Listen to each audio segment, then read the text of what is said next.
Welcome to Burlap Teaches. Enjoy the video. In this video, I will explain how to set up Skyline Emulator. First, ensure your Android device meets the minimum requirements, which typically include a powerful processor and at least 6 GB of RAM.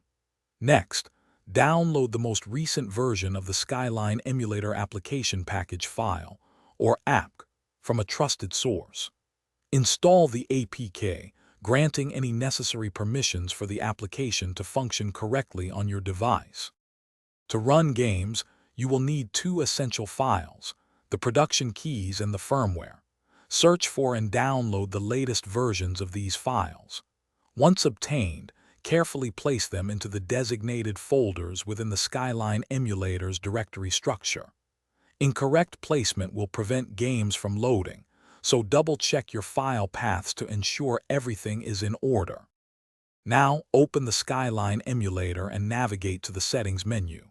Here, you can optimize your experience. Adjust graphics settings like resolution scaling and texture filtering to balance performance and visual quality. Configure your input controls, whether you are using a touchscreen or an external controller. You might also explore experimental features, but enable them one by one to avoid instability.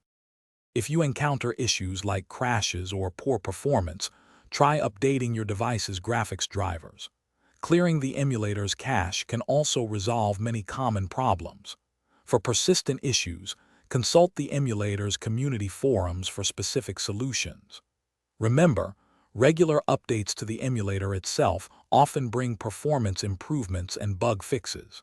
And speaking of smooth experiences, check the description for a link to these fantastic leak-proof meal prep containers, plus other great deals.